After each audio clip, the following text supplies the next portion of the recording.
Next, we're going to hear from Clyde Voluntarius, and he's with a wonderful movement called Never Take a Plea.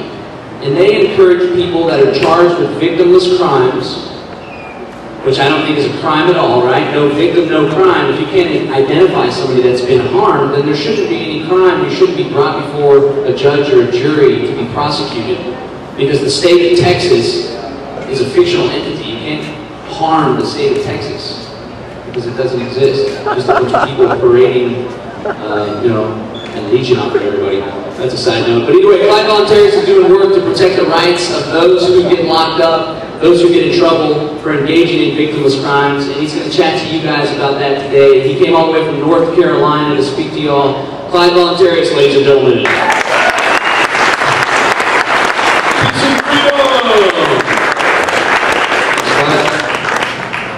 NeverTakeAPlea.org. Thank you. Yeah, so how that got started, actually I've been involved with Plea, and then in the Carolinas started Carolinas Plea. So I've been involved with that activist community.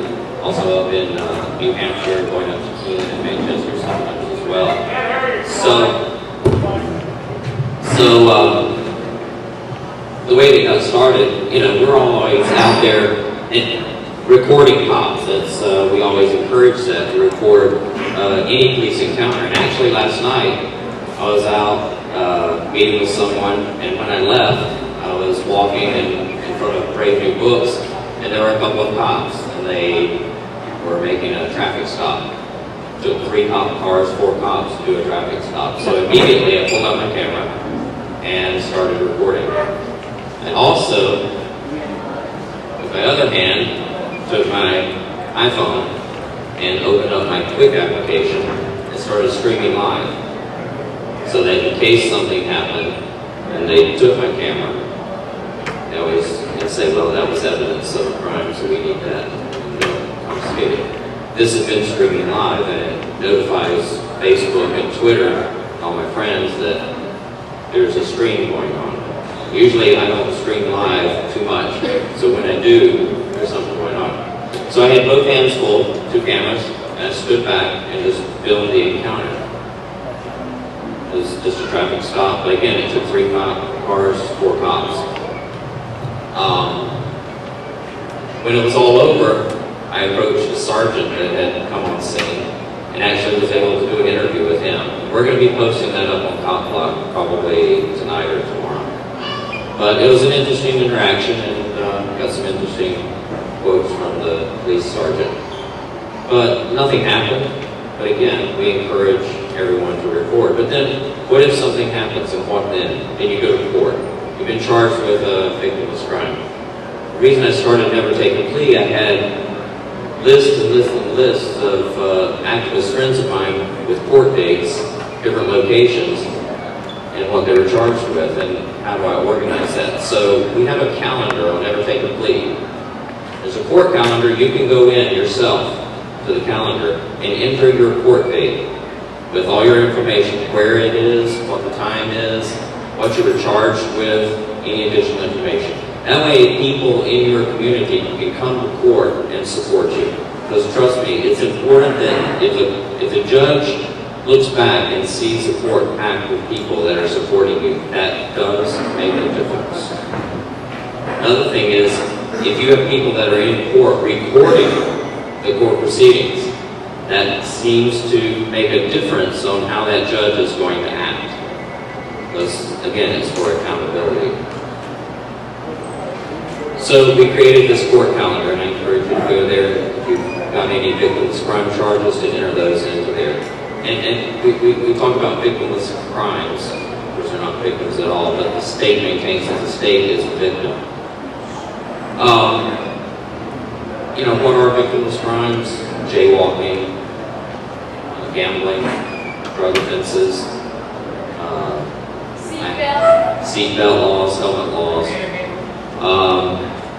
selling lemonade from a lemonade stand. We've been through that. Dancing at a federal memorial, silent dancing at a federal memorial. Jogging. We've got all of that. So now you're in court, or you've been charged with a victimless crime, what then? But typically, there's a thing called charge stacking that the state likes to do, the officer, the DA. They'll add for the same thing, they'll call it 2, 3, 4 different things and stack some charges on you. And the reason for that, the purpose of that, is to make a plea deal more appealing. That it will be easier for you to take a plea. That if you're not going to be found guilty of one charge, maybe you would of some of the others. So that they add all of these charges. And actually, they can charge you with something on the scene and drop that and turn around and change that charge later. They've done that several times with friends. Well, the reason our mission is, or our objective is to get people to not take the plea deal on a victimless crime charge. And why? Well, look at the motivations of the court. It's the cash register for the state. They're ringing that cash register every time you plead guilty, and you're paying fines and court costs, and you're getting something on your record if it's an offense, a misdemeanor, or felony. So they're ringing the cash register, and they're just trying to run through as many people as possible. It's like a fast food restaurant, trying to run them through and turn those tables as quick as possible. Our thought is, if we stop that and everyone starts demanding a trial, even for a parking ticket, that's going to clog the system. And hopefully they're not going to be focused then on victimless crimes, but they're going to turn their attention to more crimes that have an actual victim, property, or another person. So to totally log jam the system, that's the purpose. The more people who don't take a plea, the better. Now, there's a risk. And it sounds pretty hard line, never take a plea, and I have people who criticize me for that name, and you can ruin people's lives if they go for a jury trial and are found guilty anyway. Yet you have to understand the risks, and it's not for everybody. So, if you don't take a plea, then what? Well, sometimes it depends on the jurisdiction, depends on what the infraction is or what the charges are. You might get a jury trial right off, or you might just get a hearing, a trial with a judge. Typically what we've seen is you're found guilty there because it's just the judge. But then you have the right to an appeal. And then usually that appeal will be to a jury trial. We found you have more of a chance of reason with a jury trial. And the reason you want to do this court calendar and have people out there supporting you is that you can go out and have your friends handing out jury nullification or fully informed jury information out in front of the courtroom as the jurors come in. So you need as many people there as possible. So you go for the jury trial, and then you also have to look at the players in the courtroom. You have the judge, you have the prosecutor, and you have you either being representing yourself, pro se, or you have an attorney, whether you've hired one or you have a public defender.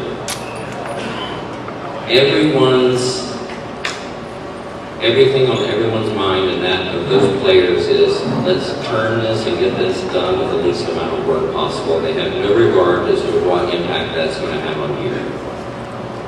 They want to get this done as easily with as least effort as possible. Because you have to imagine that the prosecutor has to prove your guilt beyond a reasonable doubt and get either 6 or 12, depending on where it is, 6 or 12 people to agree that you are guilty. Again, if you bring in video evidence of the exchange with the cops that show that you're innocent or that this is a ridiculous charge, it's even better. So you think they have the burden of proof. So when you go to a jury trial, you're forcing them to work. And public defender and even paid attorneys a lot of times will tell you, "I'll just take the plea deal, this is going to be better for you." Why? Well, they have to prepare a defense. So you have to insist on you have to look at what's best for you. If a plea deal is best for you, and you cannot afford, because of family situation, whatever, to go to jail, serve time, then if that situation is best for you, then by all means, take whatever plea deal they offer. But we understand our concept is the more people who don't, we start jamming up the courts. So, you know, you go and plead your case to 6 or 12 reasonable people, hopefully you have video evidence of the exchange of someone else. A buddy of yours took the video evidence. And hopefully they didn't confiscate it because you're streaming it live and you have it on the internet. It all doesn't mean that everything's going to go great. But I'm going to give you a couple of success stories. One was Ademo Freeman with Cockblock, one of the co-founders with Pete Air, who's here today. Ademo's sitting in jail right now. But he had a trial in Laurel, Mississippi. And he appealed it to a jury. And actually, he got up on the trial. He represented himself. He's not an attorney. He doesn't know the intricate rules of the courtroom. And he still got a hung jury. A hung jury is a success. Okay. Then next, we go to Greenfield, Massachusetts. Pete and Ademo are charged with felony wiretapping charges. I think they had 3 felonies. They were looking at several years in prison. They kept getting offered, over a period of a year, they kept getting offered plea deal after plea deal after plea deal, and it was a better and better and better deal. They went to court the day of court, and they said, look, I think this was right, Pete, $300 fine, it's just like a citation, and let's call it a day. They both said no. They went before a jury, full acquittal. Yeah. And they represented themselves. Ademo, unfortunately, is sitting in jail right now because of a clerical error. They sent his paperwork to a non-existent address, even though the paperwork inside the envelope had his correct address on it. He missed his jury selection, so they sent it back to district court to impose a sentence, and he got 60 days. And we told the judge, hey, you know, this is a clerical error. The judge said, that's not my problem. I'm not interested in that. I'm just here to impose a sentence. And off it went. So, it's not always going to work out right. So, you know the risk. We want you to know that. But understand the concept of don't take the plea deal, never take the plea. Parking ticket, speeding ticket, don't just pay it. Don't just plead guilty. Make them work for it. Because probably what they're going to do is at the very end, before you go up, they're going to drop it. That happens often. So, if you would, go to our website, nevertakeaplea.org, look at the court calendar. We have some resources on there as well. Always video record any police encounters, not just your own, but your friends.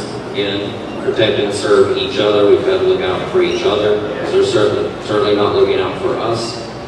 And if you do go to court, start to keep reporting in court as well. Hold these people accountable.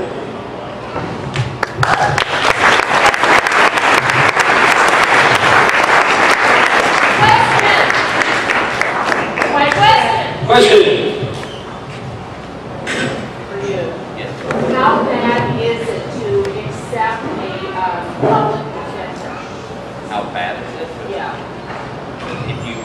If you don't have the financial resources to hire your own attorney, and you're really not comfortable going in pro se, pretty much that's your only choice, right? As opposed to representing yourself. When you represent yourself, sometimes the judge will be more lenient in the proceedings and allow you to say things that an officer of the court, which is a defense attorney is an officer of the court or a public defender is, will let you say things that they can't say. For example, if I were representing myself, you know, I might want to try and talk about jury nullification, which means you don't have to, you might find me guilty, or the thing that I'm guilty of, what I'm charged with, but you might disagree with the law.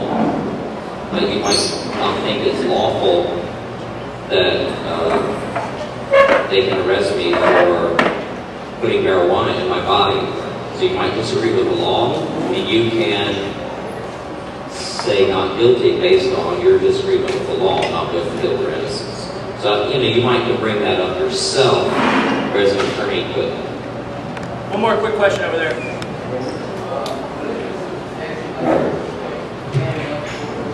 Can't hear you. Purpose of jamming up the Why courts? jam up the courts? So that hopefully, if, you know, the courts, if you go and sit in a court right now, most of the cases are victimless crimes. There's no victim. They're just ringing a cash register. Okay? And the only way they can do that is they just run them through, plead guilty and run them through, and guilty $300, guilty $800, guilty $200. If they stop that, if you say no, I want a jury trial, that takes a lot more time. They could not run through 50 to 75 people on jury trials in a day like they're doing right now. So it's going to jam up the courts and force them to start hopefully paying attention to crimes with victims. All right. Clyde's going to be here all afternoon, so for those of you that still have questions, just grab him from the side. Clyde volunteers.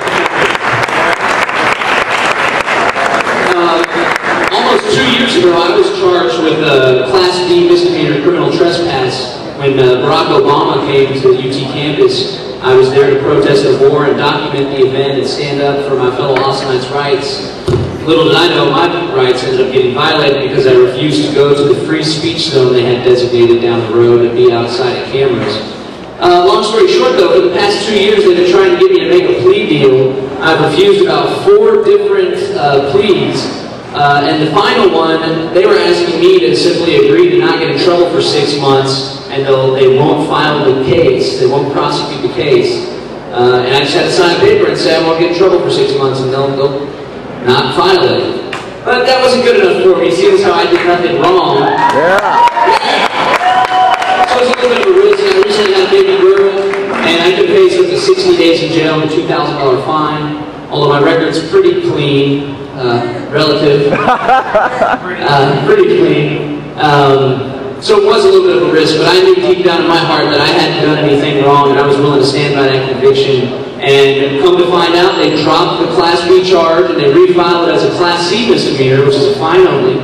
And here's a little secret to take into consideration whenever you engage in your own personal risk calculation, because we're all different, we all have different families, we all have different situations, we have different jobs, different incomes. Some people can spend a night in jail and no thing, other people, they had post-traumatic stress disorder from getting out because it's scary in there. But when taking into consideration the idea of pleading not clean and going ahead with the charge, if you are found guilty, you're going to have to pay court costs now. But a quick tip, if you have a low to medium income, there's actually a law that says the state can't fine you if it's going to somehow affect your ability to live and to pay your bills and stuff like that. So you do what's called an indigency hearing, and if you're found to be indigent, then you can get community service. And I just so happen to know a wonderful nonprofit called the Foundation for a Free Society.